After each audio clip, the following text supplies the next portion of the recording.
किसी ने पाकिस्तान में इंतशार की कोशिश की तो रब्बे करीम की कसम हम उसके आगे खड़े होंगे। दुनिया की कोई ताकत पाकिस्तान को नुकसान नहीं पहुंचा सकती, क्योंकि ये मुल्क कायम रहने के लिए बना है। सोशल मीडिया के जरिए इंतशार फैलाया जाता है। अल्लाह के नज़दीक सबसे बड़ा जुर्म फसाद फिल अर्ज़ है। पाक फौज अल्लाह के हुक्म के मुताबिक फसाद फिल अर्ज़ के खात्मे के लिए जदोजहद कर रही है। उलमा को चाहिए कि वो एतदाल पसंदी को मुआशरे में वापस लाएं और फसाद फिल अर्ज़ की नफी करें। अल्लाह ताला का फरमान है कि दीन में जबर नहीं है। हम लोगों को कहते हैं कि एहतजाज करना है तो ज़रूर करें, लेकिन पुरअमन रहें। जो शरीयत और आइन को नहीं मानते हम उन्हें पाकिस्तानी नहीं मानते। Army chief general Syed Asim Munir का नेशनल उलमा कन्वेंशन से तारीखी खिताब। कहा, खारिज एक बहुत बड़ा फितना है। पाकिस्तान ने 40 साल से ज्यादा अरसे तक लाखों अफगानियों की मेहमान नवाजी की है। हम उन्हें समझा रहे हैं कि फितना खारिज की खातिर अपने हमसाया बरादर इस्लामी मुल्क और दरीना दोस्त से मुखालिफत ना करें। दहशतगर्दी की जंग में हमारे पख्तून भाई और खैबर पख्तूनख्वा के अवाम ने बहुत कुर्बानियां दी हैं और हम उनकी काबिशों को सराहते हुए उनके साथ खड़े हैं। जराइम और स्मगलर्स माफिया दहशतगर्दी की पुष्टपनाही कर रहे हैं। अगर रियासत की अहमियत जाननी है तो इराक, शाम और लीबिया से पूछो। जो ये कहते थे कि हमने दो कौमी नजरिए को खलीज बंगाल में डुबो दिया है, वो आज कहाँ हैं? कश्मीर तकसीम पाको हिंद का एक नामुकम्मल एजेंडा है। फ़लस्तीन और गजा पर ढाए जाने वाले मजालिम देखकर दिल खून के आंसू रोता है। फ़लस्तीन से हमें यह सबक मिलता है कि हमने अपनी हिफाजत खुद करनी है और पाकिस्तान को मजबूत बनाना है। हुकूमत और इदारे यकजान दो कलब हैं। सियासी हुकूमत और इदारों के दरमियान ऐसा ताउन के लिए कभी नहीं हुआ। सिपा सलार और सियासी हुकूमत पाकिस्तान के मुफाद में काम कर रहे हैं। मैशत पर आर्मी चीफ और इत्तेहादियों से मुशावरत कर रहे हैं। 200 से 500 यूनिट तक बिजली की कीमत सार्फिन पर बोझ है। बिजली की कीमत में कमी के लिए बातचीत जारी है। जामे मनसूबा बनाया जा रहा है। सदर से इस मौजू पर बात हुई है। वज़ीर आज़म शहबाज शरीफ का इस्लामाबाद में नेशनल उलमा मशाइख कॉन्फ्रेंस से खिताब। कहा, 9 मई से ज्यादा दिलखराश वाक़या मुल्क की तारीख में नहीं हुआ। पाकिस्तानी होने का दावा करने वालों की मुल्क दुश्मनी को पहचानना होगा। फौज ने इस्लामी तारीख में तबाहकुन किरदार अदा किया। पाकिस्तान को जितनी आज कौमी यकजहती की जरूरत है, शायद पहले कभी नहीं थी।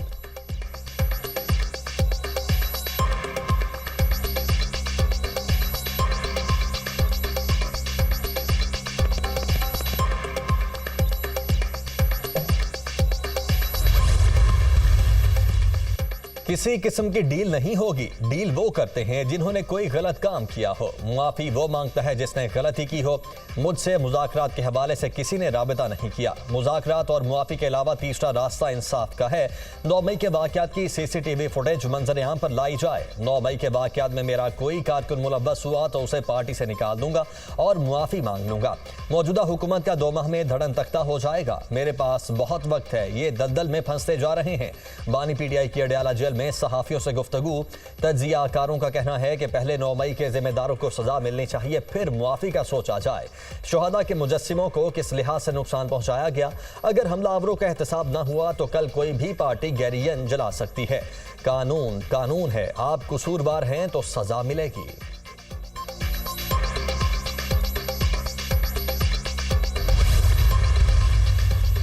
मुआफ़ी मांगनी है तो मांगे, अगर मगर मत करें। पाकिस्तान मुश्किल वक्त से गुजर रहा है। आप मुल्क के साथ क्या करना चाहते हैं? अवाम को खुलकर बता दें। क्या आप पाकिस्तान तोड़ना चाहते हैं, जो बांग्लादेश की मिसाल दे रहे हैं?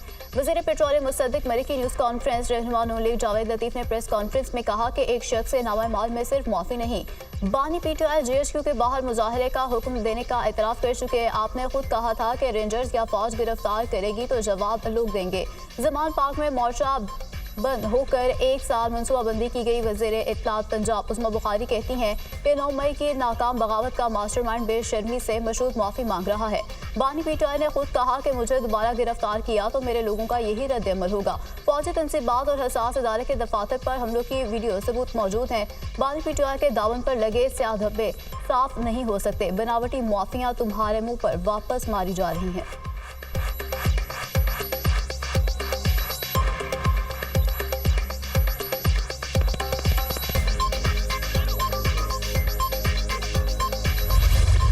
इलेक्शन तरमीमी बिल बाकायदा इलेक्शन एक्ट बन गया। सदर मुमलिकत ने इलेक्शन एक्ट तरमीमी बिल 2024 पर दस्तखत कर दिए। आसिफ जरदारी ने गुज़श्ता शब इलेक्शन एक्ट तरमीमी बिल 2024 पर दस्तखत किए। गजट नोटिफिकेशन जारी। इंतखाबी निशान के हुसूल से कबल पार्टी सर्टिफिकेट जमा न करवाने वाला उम्मीदवार आज़ाद तस्वुर होगा। मुकर्ररा मुद्दत में मखसूस नशिस्तों की फहरिस्त जमा न करवाने की सूरत में कोई सियासी जमात मखसूस नशिस्तों की हकदार न होगी। तरमीमी एक्ट।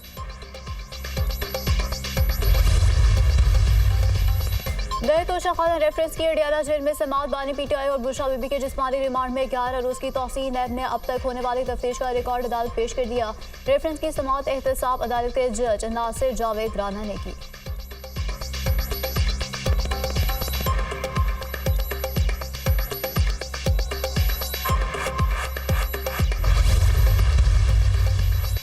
बुशरा बीबी को बरियत के बावजूद रिहा न करने पर सुप्रिंटेंडेंट अडियाला जेल के खिलाफ कार्रवाई की दरखास्त। इस्लामाबाद हाईकोर्ट ने दरखास्त पर एतराज़ात दूर करके नोटिस जारी कर दिए। सेक्रेटरी महकमा दाखिला पंजाब और IG जेल खाना जात को नोटिस जारी। 12 अगस्त तक जवाब तलब। जस्टिस सरबाब मोहम्मद ताहिर ने बुशरा बीबी की दरखास्त पर एतराज़ात के साथ समाअत की।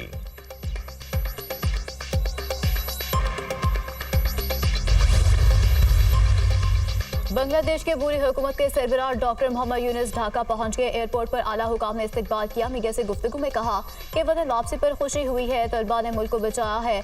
मिलकर हालात ठीक करेंगे। हमने मुल्क में अमन और इस्तेहकाम के लिए काम करना है। मुत्तहिद होकर बांग्लादेश को तरक्की की राह पर गामजन करेंगे। डॉक्टर यूनुस की सरबराही में बांग्लादेश की बुरी हुकूमत आज हल्फ उठाएगी, जबकि तकरीब हल्फ बर्दारी ढाका के दरबार हॉल में आज रात 8 बजे होगी। अबूरी हुकूमत इब्तदाई तौर पर तकरीबन 15 अरकान पर मुश्तमिल होगी। नोबेल इनाम याफ्ता डॉक्टर मोहम्मद यूनुस को तलबा ने अबूरी हुकूमत का सरबराह बनाने की तजवीज़ दी थी।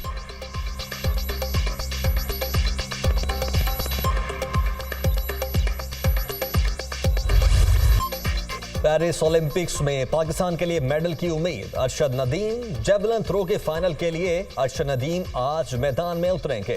पेरिस ओलंपिक्स में जेवलिन थ्रो का फाइनल आज होगा।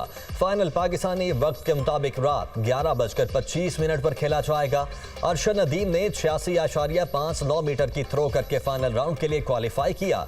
अरशद नदीम की कौम से कामयाबी के लिए दुआओं की अपील।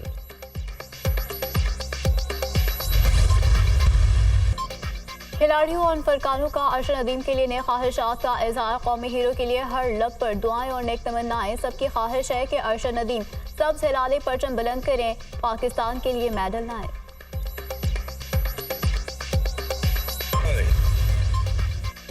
बिजली महंगी, मजीद महंगी। बिजली की कीमतों में ₹2.56 फी यूनिट इजाफा। नेपरा ने इजाफे का नोटिफिकेशन जारी कर दिया। कीमतों में इजाफा जून की फ्यूल कॉस्ट एडजस्टमेंट की मद में किया गया और कीमतों का इतलाक सिर्फ 1 माह के लिए होगा।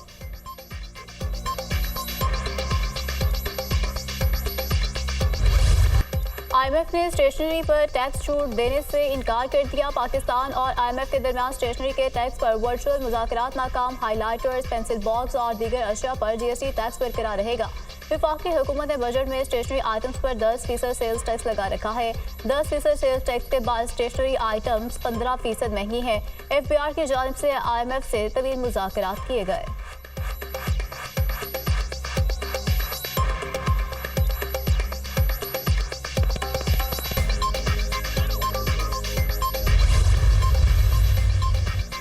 वफाकी वजीर अवैस लगारी का कहना है कि तवानाई का शोबा मईशत में रीढ़ की हड्डी की हैसियत रखता है। तवानाई के शोबे में इस्लाहात ला रहे हैं। वजीर आजम के अहकामात पर तवानाई के शोबे पर नेशनल टास्क फोर्स तश्कील दी गई है। नेशनल टास्क फोर्स तवानाई के शोबे में बेहतरी के तमाम पहलुओं का जायजा लेगी। पावर सेक्टर से मुंसलिक तमाम इदारे टास्क फोर्स में शामिल हैं। मुआवने खुसूसी मोहम्मद अली ने कहा कि टास्क फोर्स IPPs के मामले का भी जायजा लेगी। देखना है बिजली की पैदावारी लागत और कीमतों में कैसे कमी लाई जाए।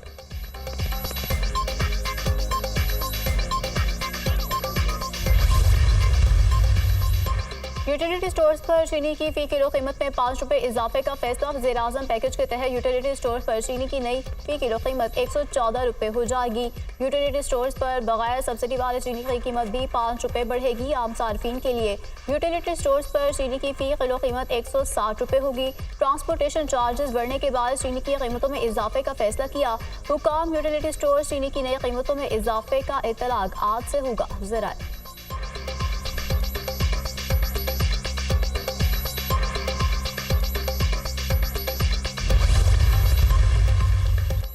मुमताज नासिर ने जिला कुर्म में 2 ग्रुपों के तसादुम को गलत रंग दिया, जिससे कशीदगी में इजाफा हुआ। अमन की कोशिशों को सबोताज करने में बैरूनी हाथ नजरअंदाज नहीं किया जा सकता।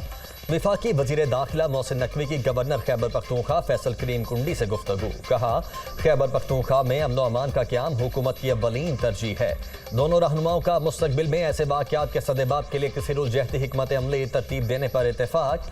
वजीर दाखिला मोहसिन नकवी की खैबर पख्तूनख्वा में क़याम अमन के लिए हर मुमकिन ताउन की यकीन दहानी।